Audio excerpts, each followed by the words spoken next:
Good morning sir. Good morning. Thank you. अरे तुम तो फिर किचन में किसकी आवाज आ रही है? सर राजू और उसकी बीवी आ गए हैं। अच्छा। Happy birthday sir. Thank you very much.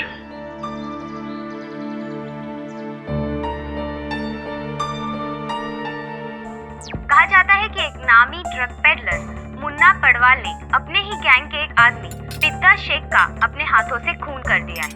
आज इस मर्डर केस का भी फैसला सुनाया जाएगा। Good morning sir. तुम लोग तो दोपहर को आने वाले थे ना? हाँ सर, सोम की तबीयत खराब हो गई और गांव में ठंड भी बहुत थी, इसलिए रात की बस में हम लोग आ गए। तो यहाँ कितने बजे पहुंचे? 1 घंटे पहले सर। एक काम करो, एक केक किचन में ले जाओ, राजू और बच्चे के साथ खा लेना। Happy birthday sir. Thank you.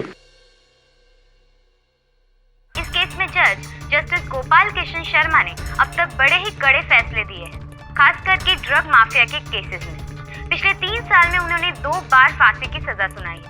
तो आज देखना ये होगा कि इस केस का परिणाम क्या निकलता है।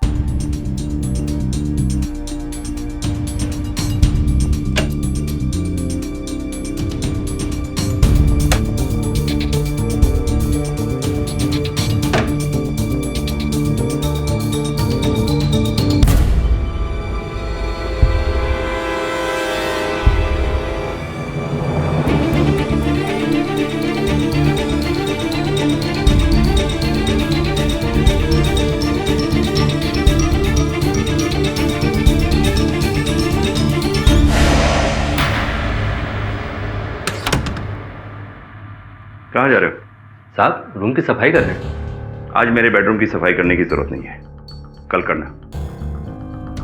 जाओ।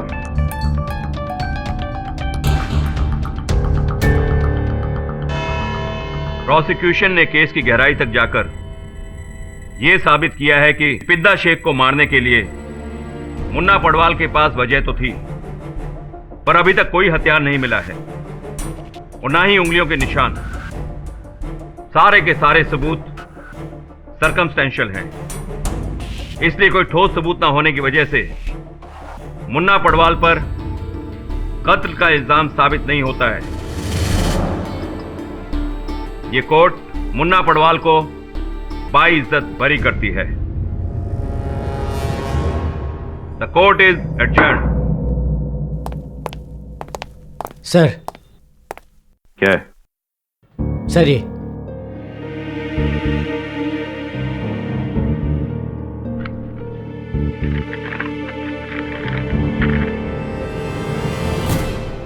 क्या मजाक है ये? सर अभी अभी आपके घर से एक लड़की की लाश मिली है। क्या बकवास कर रहे हो तुम? लाश आपके बेडरूम में थी सर। मेरे बेडरूम में?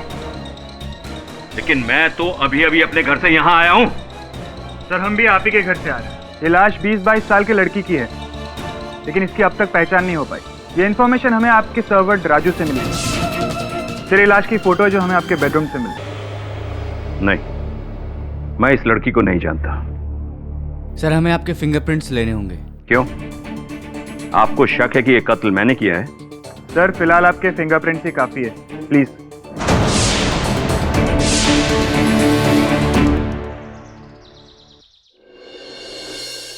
Excuse me sir, Amrita ji आपसे मिलना चाहती हैं।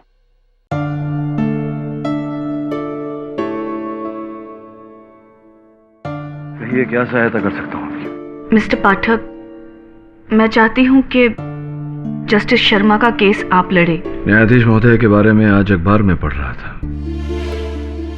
पुलिस ने उन्हें गिरफ्तार किया है। उनके सर पर किसी लड़की की हत्या का आरोप है। सारे साक्ष्य उनके विरुद्ध है, यहाँ तक कि चाकू पर जो उंगलियों के निशान मिले हैं वो भी मेल खा गए। नहीं, शर्मा साहब ने उस लड़की को नहीं मारा है।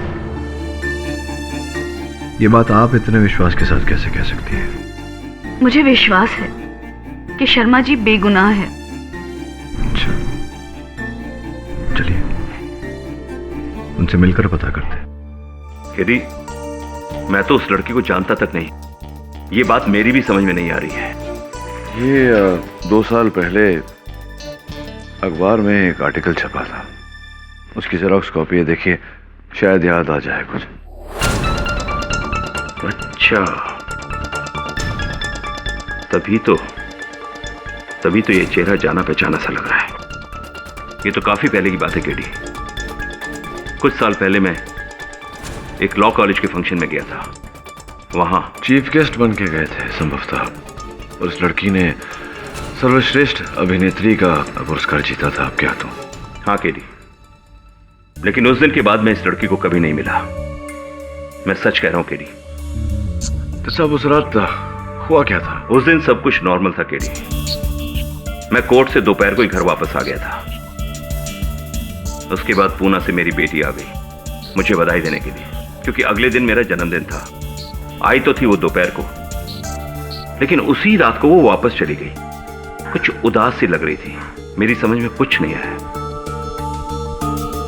उसके बाद मैं किचन में खाना बनाने चला गया, क्योंकि नौकर छुट्टी पर थे। अगले दिन मेरा जन्मदिन था। मेरी बेटी के जाने के बाद मुझे बधाई देने के लिए अमृता आई। उसके साथ मैंने केक काटा। इतनी रात गए अमृता जी आपके घर आई थी। क्या रिश्ता है आप दोनों के बीच? टेंडर हार्ट हाई स्कूल का नाम तो तुमने सुना ही होगा केडी। अमृता उस स्कूल की प्रिंसिपल होने के साथ साथ उसकी मालकिन भी है। अक्सर स्कूल के लीगल मैटर्स में मुझसे कंसल्ट किया करती थी, और फिर हमारी जान पहचान दोस्ती में बदल गई। हालांकि धीरे धीरे हमें यह भरोसा हो गया था कि हम दोनों एक दूसरे के बुढ़ापे का सहारा बन सकते हैं। मेरी एक बेटी है 20 साल की। मुझे समझ में नहीं आया कि वो इस रिश्ते को कैसे लेगी। और दूसरी ओर अमृता का भाई शरत बिल्कुल ये नहीं चाहता था कि हमारी दोस्ती आगे बढ़े। इसलिए हम दोनों ने यह फैसला किया कि इस दोस्ती को कोई दूसरा नाम ना दिया जाए। और फिर केक काटने के बाद अदिति का फोन आया था। हेलो पापा, हैप्पी बर्थडे। थैंक यू बेटा। तुम होती तो कितना अच्छा होता। मैं तुम्हें बहुत मिस कर रहा हूँ बेटा। मैं भी आपको बहुत मिस कर रही हूँ पापा। मैं अभी स्टेशन पर ही हूँ। मैं ऐसा करती हूँ, मैं वापस घर आ जाती हूँ। आ जाओ बेटा, आ जाओ। कुछ देर बाद अमृता अपने घर चली गई। जिसके बाद अदिति आई थी वो? नहीं, वो नहीं आ पाई। उसे पूना जाना था, कुछ अर्जेंट काम था। उसका एसएमएस आया था। और उसके बाद मुझे नींद की प्रॉब्लम है, इसलिए मैंने नींद की गोली खाई और थोड़ी देर टीवी देखा। टीवी देखते देखते मैं सो गया। तुम्हारे तीनों फ्रेंड्स आई नहीं? उसके बाद एक जोर से आवाज आई। मेरी आंख खुल गई। मैंने देखा चारों तरफ अंधेरा था। मैं सोफे से उठा और सीधे अपने बेडरूम में चला गया। मुझे यह रियलाइज ही नहीं हुआ कि घर में कुछ हुआ है। ये जो पिस्तौल है आपकी, कहाँ रखते हैं आप? अपने स्टडी के लॉकर में। इसके बारे में आपके अलावा और कौन जानता है? मेरे अलावा ये तो सिर्फ अदिति जानती है, लेकिन वो तो रात को ही पुणे चली गई थी। योर ऑनर, आज की ये तारीख, आज का ये दिन न सिर्फ मेरे लिए लेकिन पूरी अदालत के लिए एक बहुत ही बुरा दिन है। It's a sad day. कभी सोचा भी नहीं था कि जिस शख्स को मैं ही नहीं, पाठक साहब भी, हम सब भी योर ऑनर कह के इज्जत देते थे, आज वही शख्स मेरे सामने यूं कटघरे में खड़ा होगा मुजरिम बनकर। It's painful.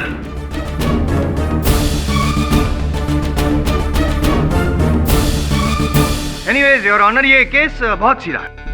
ऑनर, हुआ यूं था कि रिया जी की लाश शर्मा जी के घर से मिली। घर से नहीं, बेडरूम से मिली, खून से लथपथ। उनके माथे पर यहाँ पर गोली चलाई गई थी और सीने में चाकू घोंपा गया था। उस चाकू पर शर्मा जी के उंगलियों के निशान भी थे।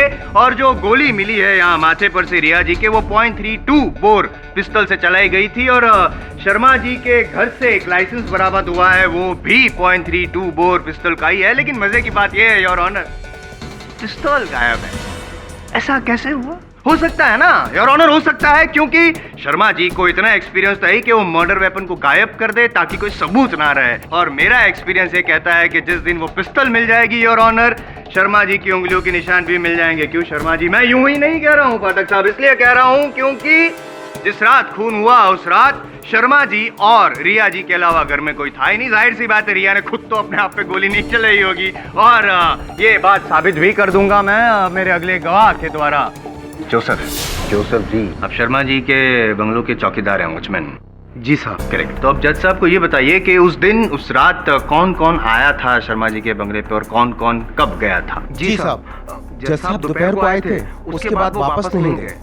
फिर साहब की बेटी आदिति मैडम आई और तकरीबन रात को 9 या 10 बजे वापस चली गई साहब। फिर उसके बाद अमृता मैडम आई, वो तकरीबन 1 या 2 घंटा रुकी होंगी। उसके बाद फिर वो वापस चली गई 12:30 बजे। बस और कोई नहीं साहब, और कोई नहीं आया था। कोई नहीं आया था। पाठक साहब, आप यहाँ आना चाहेंगे?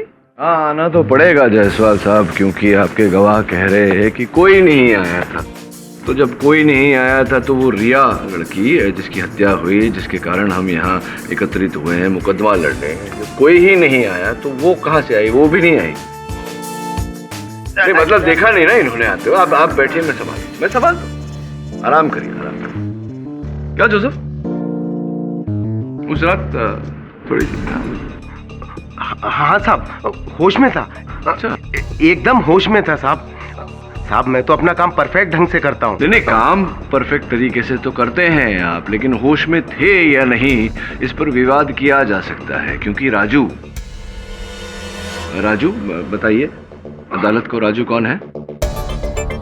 साहब घर का नौकर है। शर्मा जी का नौकर राजू जब अपनी पत्नी कमला के साथ लौटा तो उसने आपको बेहोश पाया, नशे की हालत में। धुत आपके बगल में खाली बोतल पड़ी थी, जिसका अर्थ ये हुआ कि पूरी बोतल पी गए थे आप। ऐसा उन्होंने अपने कथन में लिखा है।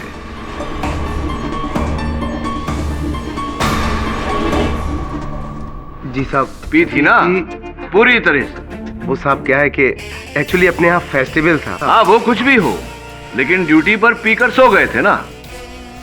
तो जब सो रहे थे तब तो तुम्हें पता कैसे चलेगा कि कौन आया कौन गया? पाठक साहब, जब ये पी के सो गया था तो उसके बाद रिया आई हो, ऐसा भी तो हो सकता है ना? नहीं, ये जब पी के सो गया था उसके बाद हत्यारा आया हो, ऐसा भी तो हो सकता है ना? योर ऑनर, जस्टिस शर्मा कोई साधारण व्यक्ति तो है नहीं। इस अदालत की ये बहुत ही माने हुए निपुण न्यायाधीश है और इन्फ्लुएंशियल भी। सॉरी डिस्टर्ब कर रहा हूँ। इन्फ्लुएंशियल पोजीशन का ही तो फायदा उठाया उन्होंने। शर्मा जी, ये जो लड़की है रिया, आप उसको पहले से जानते हैं क्या? ये बात सच है? वकील साहब, मैं अपनी जिंदगी में हजारों स्टूडेंट से मिला हूं। इस लड़की से भी मेरी बात हुई है, लेकिन पर्सनली मैं इसे नहीं जानता। झूठ बोल रहे हैं आप शर्मा जी। सच मैं बताऊंगा और मोटिव ऑफ मर्डर भी साबित करूंगा।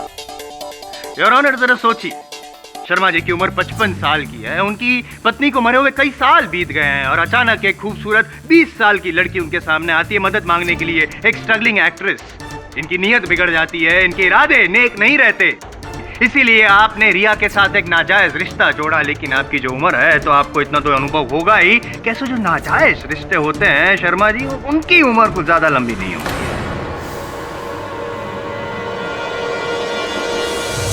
योर ऑनर, रिया ने इनको ब्लैकमेल करना शुरू कर दिया।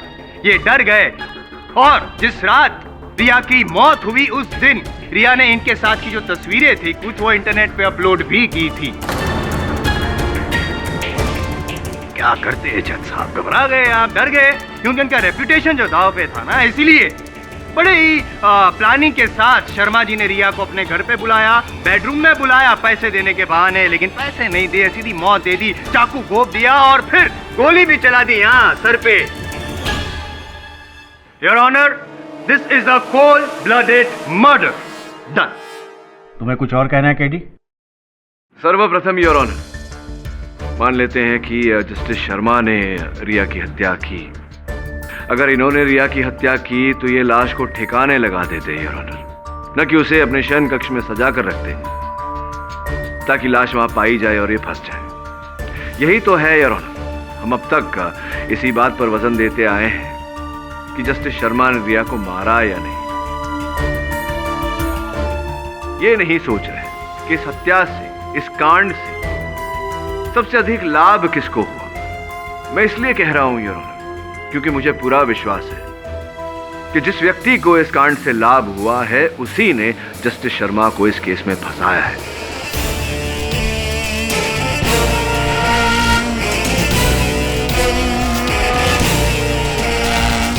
तुम कहना क्या चाहते हो पीडी? जस्टिस शर्मा एक माने हुए न्यायाधीश थे, किंतु इस आरोप के बाद आज यहां खड़े हैं आरोपी के रूप में कटघरे में। स्पष्ट है योर ऑनर कि ये किसी की चाल है। मुझे तो आपकी चाल लग रही है केस को घुमाने की। नहीं, अगर योर ऑनर जैसे कि पाठक साहब कह रहे हैं कि हत्यारा कोई और है और उसका फायदा होता जज साहब को शर्मा जी को फंसाने के बाद, तो ये साबित भी तो कीजिए कि हत्यारा कौन है कोई सबूत आपके पास? साबित तो करूंगा ही योर ऑनर, और सबूत भी है मेरे पास। बहुत जल्द कुछ ही समय में असल हत्यारे को उस कटघरे में लाकर भी खड़ा करूंगा, लेकिन उससे पहले योर ऑनर क्षमा चाहता हूं, आपका सामान्य ज्ञान बढ़ाना चाहता हूं।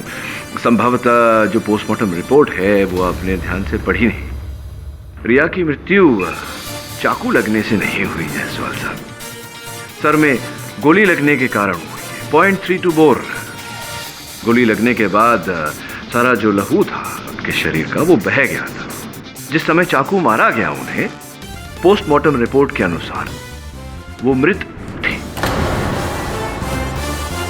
रही प्रोसिक्यूटर साहब की बात की पिस्तौल बरामद नहीं हुई, योर ऑनर मैं कहना चाहूँगा कि इतने माने हुए न्यायाधीश इतना तो जानते ही होंगे कि अगर ये अपने ही लाइसेंस्ड रिवॉल्वर से किसी की हत्या करे तो आरोप इनके सर पर ही आएगा, और जबकि इन्हीं का है लाइसेंस रिवॉल्वर तो उंगलियों के निशान भी उस रिवॉल्वर पर इन्हीं के होंगे। जो भी हो योर ऑनर, इस समय तक हत्या का औजार बरामद नहीं हुआ है तो उस पिस्तौल को लेकर कोई भी विवाद करना उचित नहीं होगा। योर ऑनर, मेरा मानना है कि जस्टिस शर्मा निर्दोष है और इसी कारण मैंने इनका केस लिया। जब मैंने इनका केस लिया मैंने पता लगाना शुरू किया कि इनके दुश्मन कौन कौन हैं जो इन पर यह आरोप डालकर इन्हें घात देना चाहते हैं। मैंने अपने सहायक वरुण से, इनकी पर्सनल डायरी से, इनके घर के एंट्री रजिस्टर से नाम की सूची बनाने को कहा। उन नामों में ऐसा कोई नाम नहीं पाया मैंने योर ऑनर जिस पर मेरा संदेह जाए। फिर मैंने इनके फोन कॉल के रिकॉर्ड्स चेक किए। मोबाइल से योर ऑनर कुछ नहीं मिला, किंतु इनके लैंडलाइन फोन से एक बहुत ही दिलचस्प बात सामने आई है। कत्ल की रात 2 बजे इनके लैंडलाइन से एक फोन किया गया था, जबकि 12:30 बजे आप सो गए थे। जी हाँ। हाँ, 12:30 बजे सो गए थे, तो फिर 2 बजे लैंडलाइन से कॉल किया गया था। कौन था वो? आप ही ने तो कहा था कि बंगले के अंदर 2 व्यक्ति थे। जस्टिस शर्मा अगर सो रहे थे तो संभवतः रिया जाग रही। Riya, how interesting. Riya, alright. तो रिया ने क्यों लैंडलाइन यूज किया होगा? मोबाइल यूज कर सकती थी वो। आप क्या आजकल अपना होमवर्क ठीक से कर नहीं रहे हैं? ध्यान दीजिए अपने काम पर।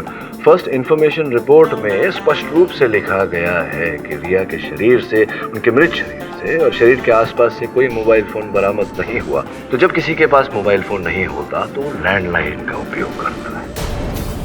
योर ऑनर, फोन किसने किया से महत्वपूर्ण बात यह है कि फोन किसको किया गया। सूची से पता चला है योर ऑनर कि वो फोन पप्पू पडवाल नामक व्यक्ति को किया गया।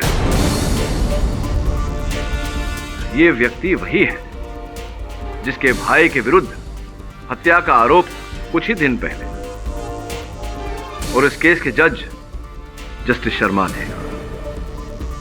दिलचस्प बात यह है कि जिस रात रिया की हत्या हुई उसके अगले ही दिन उस केस में फैसला सुनाया जाने वाला। योर ऑनर, मैं पप्पू पडवाल जी को कटघरे में बुलाने की अनुमति। आप उनका कोई लेना देना नहीं है वो लड़की के साथ, आप उनको काहे को खड़ा किएला इधर में? नहीं, खड़ा किएला है क्योंकि ये जानने का प्रयास कर रहे हैं कि आप रिया को जानते थे या नहीं। रिया? आप उनको रिया विया नाम की लड़की को नहीं जानता है? अपुन रिया नाम की किसी लड़की को आज तक कभी मिला ही नहीं। तो मिला ही नहीं तो उन्होंने रात को 2 बजे आपको फोन क्यों किया? अपुन को तो कोई कॉल नहीं आया। कोई रॉन्ग नंबर होएगा साहब। मतलब रॉन्ग नंबर लगा और आप 11 मिनट तक बात करते रहे रॉन्ग नंबर पे।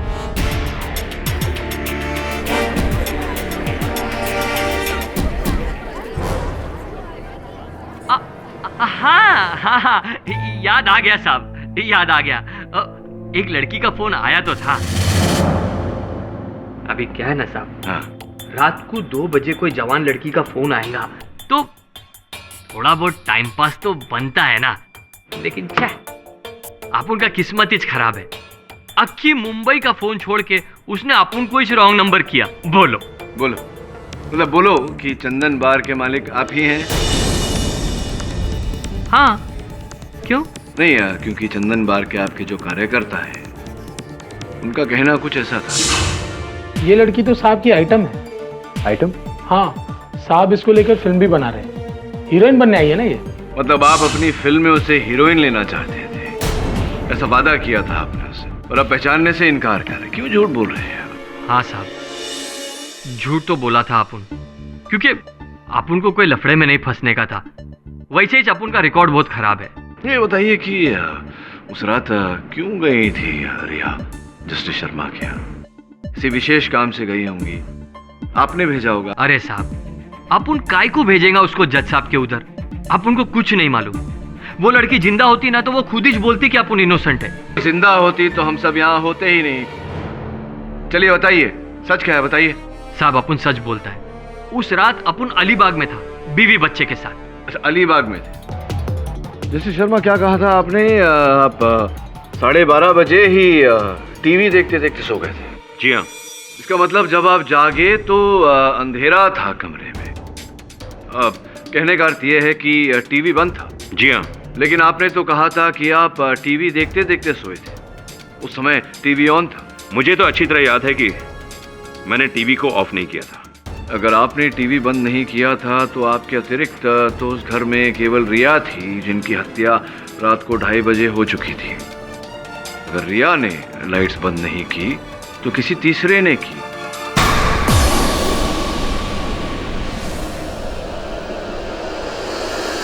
जिसका अर्थ यह होता है कि आप दोनों के अतिरिक्त कोई तीसरा भी था उस समय घर में जिसने ये बत्तियां बंद की। योर ऑनर, ये जो घर की बत्तियां बंद करना, घर का सामान ठीक से लगाना, ये एक आदत वाली बात होती है जो केवल घर की महिला करती है या घर का नौकर? नहीं साहब, मैं तो सुबह आया साहब, मैंने कुछ नहीं किया साहब। ये जो इंस्पेक्टर कामले है, बड़ी सरल रीत है इनके पास में सच उगलवाने की। 2 ही मिनट में उगलवा लेते हैं। क्या करना चाहेंगे? नहीं साहब, बताता हूँ साहब। बताइए। साहब, मैं और मेरी बीबी और बच्चे बहुत पहले आ गए थे साहब। थोड़ी देर बाद साहब जब मैं बाहर निकला तो हॉल में देखा टीवी चल रहा था और साहब सो रहे थे। फिर मैं अंदर गया और टीवी बंद कर दिया साहब। अच्छा, तो घर के अंदर प्रवेश कैसे किया आपने? वो साहब, घर के पीछे जो किचन का दरवाजा है उसकी एक चाबी मेरे पास और एक चाबी जोसेफ के पास साहब ने दे रखी थी, ताकि हम घर के अंदर कभी भी आ जा सके साहब को बिना डिस्टर्ब किए। और फिर क्या हुआ? साहब, मैं अपने कमरे में गया और सो गया। नहीं तो फिर आपने पुलिस को झूठ क्यों बोला कि आप सवेरे आए थे? साहब, मैं डर गया था साहब, मैं डर गया था साहब। जब मैं लाइट्स बंद करने किचन की तरफ जा रहा था तो तभी रास्ते में। पहचानता है ना अपन को? देख, ये बड़े लोग के बीच की बात है, बीच में आएगा ना तो अपन भूलता नहीं है किसी को, समझा? मुझे लगा जज साहब और पप्पू पडवाल में कुछ लेना देना है, और जब उस लड़की की लाश मिली तो मैं डर गया साहब। मैं इस मामले में नहीं पढ़ना चाहता था साहब, इसीलिए मैंने झूठ बोला। तो पूरी तरह से फंस गए हैं आप पप्पू जी। क्या कर रहे थे आप शर्मा जी के घर उस रात? देखो साहब, अपन को कोई लफड़े में नहीं फंसने का था।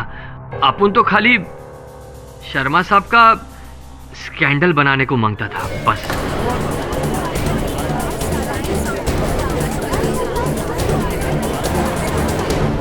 मतलब रिया के जरिए, रिया द्वारा शर्मा साहब को बदनाम करने का ये कोई ऐसी कोई योजना बनाई थी आपने? हाँ साहब, लेकिन वहां अंदर जाने के बाद में अचानक रिया डर गई।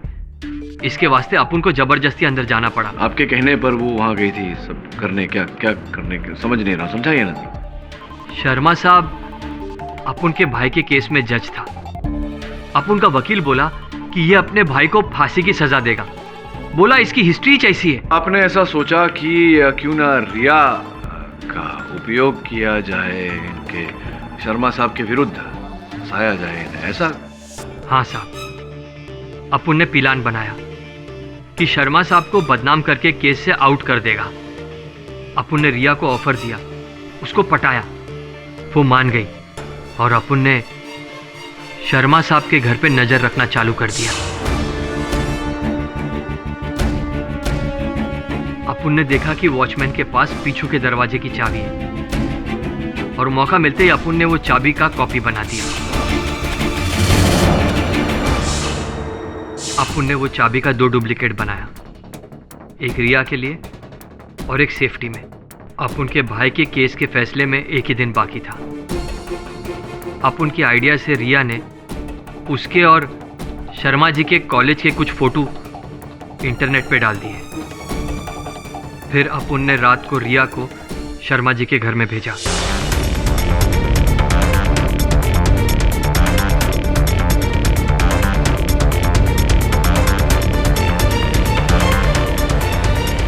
रात को 1 बजे रिया शर्मा जी के बेडरूम में पहुंच गई।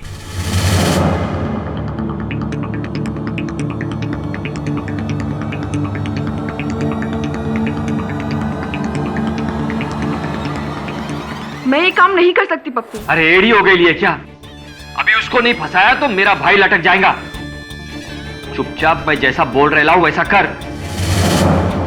तेरे को मेरी पिक्चर में हीरोइन बनने का है ना? भाड़ में गई तेरी फिल्म, मेरे को जेल नहीं जाना है, समझ गया? अपुन ने उसको बहुत समझाया साहब, लेकिन उसकी तो सुई अटक गई थी। इसीलिए अपुन ने भी चानस लिया और घुस गया शर्मा साहब के घर के अंदर। शर्मा साहब के घर के अंदर आप घुसे, आपने रिया को मनाने का प्रयास किया, लेकिन रिया नहीं मानी और आपने उसकी हत्या कर दी। अरे अरे ये क्या बोल रहे हैं आप साहब? सिर्फ इसलिए कि अपुन का क्रिमिनल रिकॉर्ड है आपने मान लिया कि अपुन ने मर्डर किए लाए। जब अपुन अंदर पहुंचा तो अपुन ने देखा कि वो पहले ही मर चुकी थी और आपने बोला कि वो 2:30 बजे मरी है। 2:30 बजे रास्ते पर मामू ने अपुन का चालान काटा है, अपुन के पास रसीद भी है। चिंता मत करो, मैं जानता हूं कि हत्या आपने नहीं की। जो भी है, आपने इतना तो कबूल किया कि रिया को आप ही ने भेजा था। भेजा काम नहीं कर रहा है मेरा। सीरियसली योर ऑनर, समझ नहीं आ रहा है पाठक साहब। आप सब्र कीजिए, बताता हूँ, धीरे धीरे खोलता हूँ कहानी।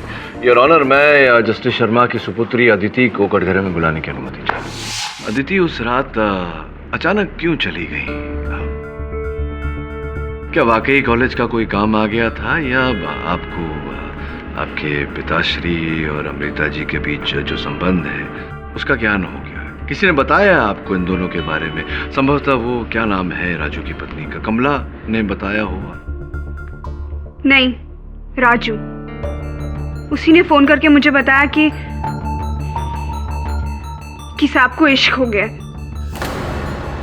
और उसी रात मैंने पापा को अमृता से फोन पे बात करते सुना। अमृता, अदिति यहाँ घर पे आई हुई है। मुझे बहुत गुस्सा आया। मैंने तभी डिसाइड कर लिया कि मैं 1 सेकंड और घर पे नहीं रुकूंगी और सीधा स्टेशन चली गई वापस पूना निकलने के लिए।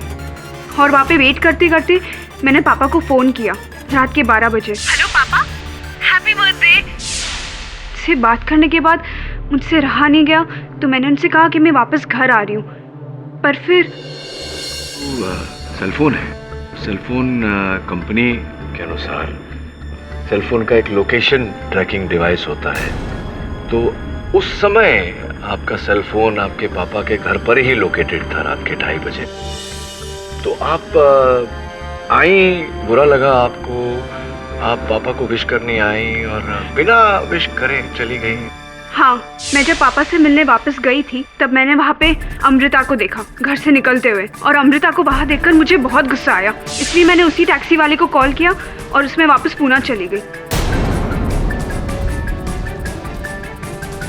ये बात आपने पहले क्यों नहीं बताई? क्योंकि मुझे लगा ये बात इतनी इम्पोर्टेंट नहीं है, इसलिए मैंने नहीं बताई। ओके, बैठिए। That's all your honour. Your honour, इसका मतलब कि अदिति ने भी खून नहीं किया। मिस्टर जायसवाल, मुझे इस केस के बारे में आपसे कुछ बात करनी है। मुझे मालूम है पिस्तौल कहाँ है और किसने छुपाई है।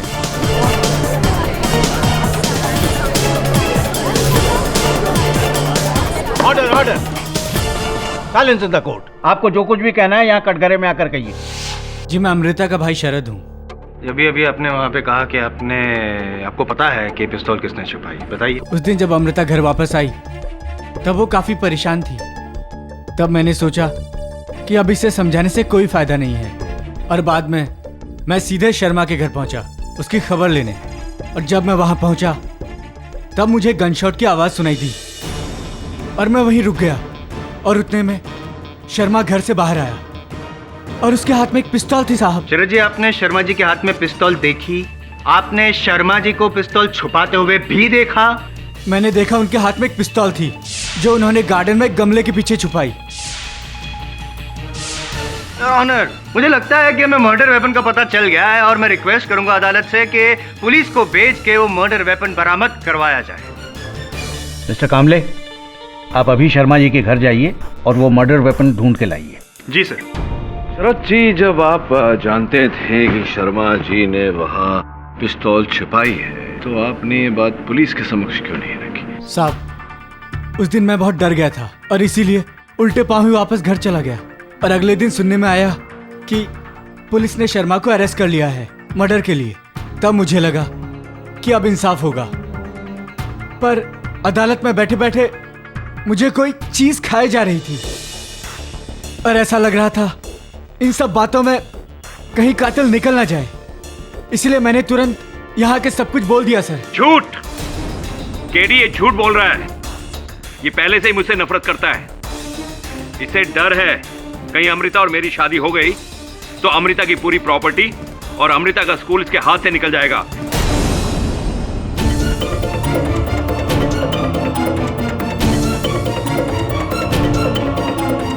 शरद जी, बैठिए ना, आप खड़े क्यों हैं? योर ऑनर, मैं अमृता जी को कटघरे में बुलाने की अनुमति चाहता हूं। अनुमति है। अभी अभी आपके भाई साहब ने कहा कि आपको परेशान देखा जब उन्होंने, उसके बाद वो शर्मा जी से मिलने चले गए। वहां क्या थी आप उस रात? परेशान थी किसी बात को लेकर? जी। आज मेरी बेटी अदिति आई थी और वापस चली गई। मुझे नहीं लगता कि वो किसी काम की वजह से वापस गई है। आपका मतलब? अमृता, शायद उसने मुझे तुमसे फोन पर बात करते हुए सुन लिया, इसीलिए वापस चली गई। इसमें उसका कोई दोष भी नहीं है, क्योंकि इस दुनिया में मेरे अलावा उसका और कोई नहीं है। वैसे भी अदिति मेरी जिंदगी का एक अहम हिस्सा है। मेरी वजह से उसे कोई परेशानी हो, ये मैं बिल्कुल बर्दाश्त नहीं कर सकता अमृता, बिल्कुल बर्दाश्त नहीं कर सकता।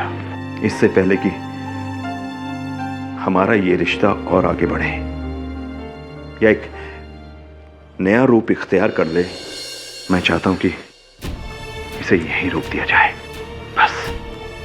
इनफैक्ट मैं तो ये चाहूंगा कि आज के बाद तुम अपने लीगल मैटर्स को कंसल्ट करने के लिए किसी और को ढूंढ लो, किसी और को ढूंढ लो।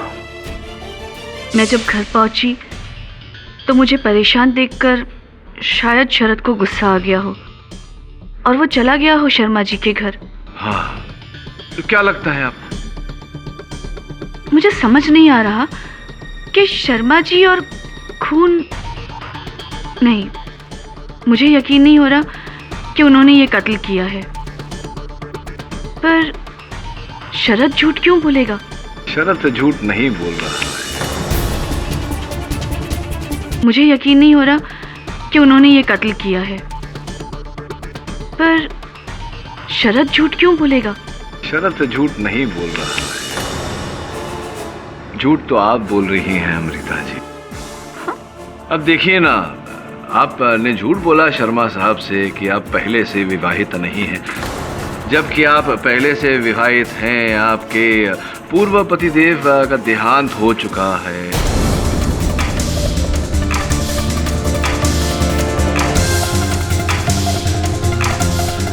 अमीर थे वो उन्हीं के रुपयों से आपने ये स्कूल अपना जो है वो शुरू किया। स्कूल की जहाँ बात आई तो जिस बैंक में आपके स्कूल का खाता है उनके साथ मैंने बातचीत की, सूची निकलवाई तो पता चला 9,55,00,000 रुपए का कर्जा है आपके स्कूल पर। इन सब चीजों का इस केस से क्या मतलब है? नहीं, वो ये है कि बैंक ने आपको वो ऑर्डर भेजा था ना, टेक ओवर ऑर्डर, कि अगर आप उनके रुपए ना दे पाए तो कब्जा कर लेंगे आपके स्कूल पर, टेक ओवर कर लेंगे। और अगर आपको अपने स्कूल को बचाना होता तो आपको शर्मा साहब की तरह ही कोई ऐसे ऊंचे ओहदे पर रईस घराने का व्यक्ति चाहिए था आपको, और इसीलिए आपने शर्मा साहब को फंसाया। एक हद तक आप सफल भी हुई, लेकिन दुर्भाग्यवश आपके लिए अदिति बीच में आ गई। और उस रात ही देख लीजिए कि शर्मा जी ने आपसे रिश्ता तोड़ने की बात की, और उसके कुछ समय बाद ही अदिति का फोन आया। आपको पता चला कि अदिति घर लौट रही है, तो आप चली तो गई वहां से, जाते जाते आप जो चाबियां हैं वो साथ ले गई। आप जानती थी कि शर्मा साहब अपनी वो पिस्तौल स्टडी के लॉकर में रखते हैं। उद्देश्य आपका ये था कि आप लौट कर आएंगी और अदिति को जान से मारेंगी, और आप लौटी 2 घंटे बाद। तो हुआ ये कि आपको रिया को पहचानने में गलती हो गई। आपने रिया को अदिति समझ लिया। आप घुसी थी वो पिस्तौल लेकर शयन कक्ष में, बेडरूम में अदिति को मारने, लेकिन वहां अंधेरा था, आपको ठीक से दिखाई नहीं दिया। आपने रिया को ही अदिति समझा और उसे गोली मार दी।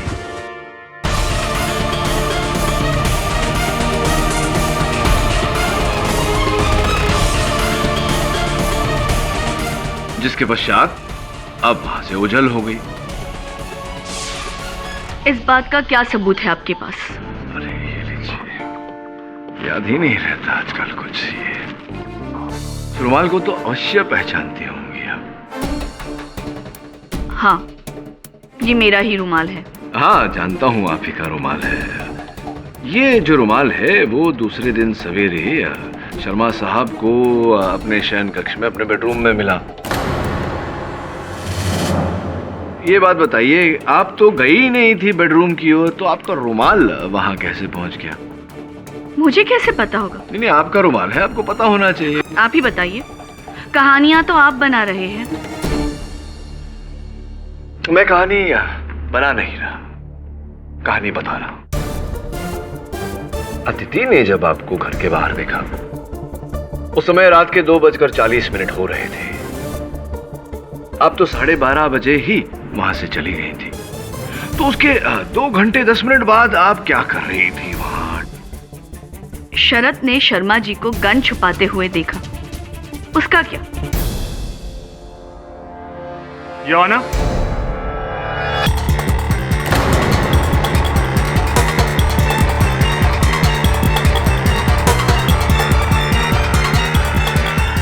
हमें जो जगह बताई गई थी वहां पर हमें पिस्तौल नहीं मिली। अरे कैसी बात कर रहे हैं आप? आपने ठीक से ढूंढा नहीं होगा। वो पिस्तौल वहीं होनी चाहिए जहां मैंने बताई थी। हाँ, पर वहां पर नहीं मिली। योर ऑनर, इसका अर्थ ये होता है कि शरद जी झूठ बोल रहे थे। शर्मा जी ने वहां पिस्तौल नहीं छुपाई। शर्मा जी निर्दोष। अरे साहब, ये सच नहीं है। इंस्पेक्टर साहब, आपने ठीक से ढूंढा नहीं होगा। आपने उस गमले के पीछे देखा? नहीं, लेकिन वहां पर नहीं मिली। अरे कैसे नहीं दिखी? गन वही है, मैंने खुद देखा है, गन वही है। शरद जी, क्यों आप एक पुलिस वाले के साथ तर्क कर रहे हैं? मान लीजिए कि झूठ बोला आपने शर्मा जी को वहां पिस्तौल छुपाते हुए देखा ही नहीं। अरे नहीं साहब, गन वही है, मैं बोल रहा हूँ, गन वही है साहब, मैंने खुद देखा है। अरे वहां नहीं है तो हो सकता है शर्मा जी ने निकाल ली हो वहां से। अरे छुपाई तो मैंने थी, तो शर्मा कैसे?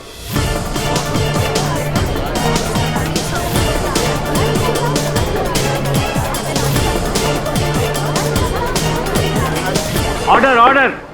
अच्छा, आप ही ने छिपाई थी पिस्तौल वहां, यानी कि खून भी आप ही ने किया है? मैंने कोई खून नहीं किया साहब, मैं तो सिर्फ वो गन छुपाने गया था।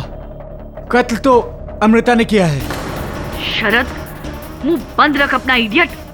नहीं, अब मुंह बंद रख के क्या फायदा? बिल्ली बोरी से बाहर आ चुकी है। I mean, the cat is out of the bag. चलिए ना, बताइए ना प्लीज, क्या क्या हुआ था? हाँ, मैंने ही रिया को अदिति समझकर मारा।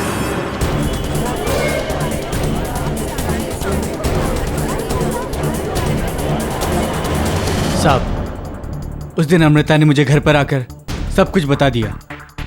एक तो वो वहां घर की चाबी लेके आई, और दूसरी बात, वो इस पिस्तौल के ऊपर अपने फिंगरप्रिंट्स मिटाने ही भूल गई।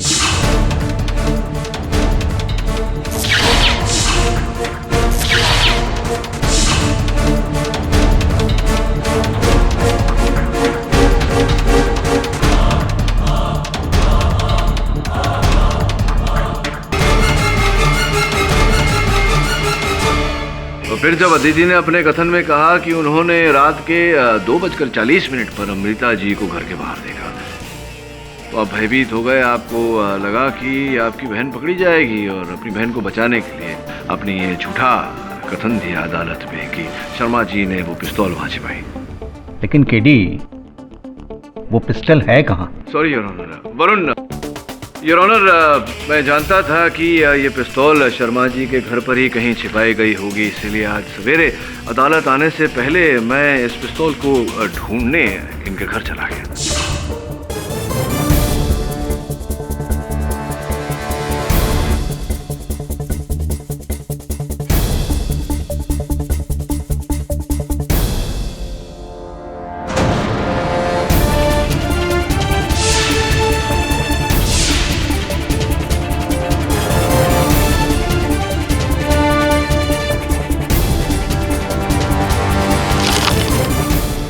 क्षमा चाहता हूँ योर ऑनर कि पिस्तौल के मिल जाने के बाद भी मैंने इसे छिपाए रखा। पहले से ही मुझे संदेह था अमृता जी और शरद जी पर। मैं जानता था कि शरद जी केवल ढोंग कर रहे हैं दोनों के रिश्ते को नापसंद करने की। योर ऑनर, मैंने ये बात केवल इसलिए छिपाई ताकि अदालत में ये कबूल करें कि हत्या इन्होंने की। अमृता और शरद ने चूंकि अपना जुर्म कबूल किया है, इससे मिस्टर शर्मा की बेगुनाही साबित होती है। इसलिए यह अदालत मिस्टर शर्मा को बाइज्जत बरी करती है और शरद और अमृता को फौरन हिरासत में लेने का हुक्म देती है। साथ ही पप्पू को भी हिरासत में लेने का हुक्म देती है। The court is adjourned. KD. हाँ जी सर। केस हारा हूँ, हिम्मत नहीं आ रहा हूँ। प्रणाम सर, प्रणाम।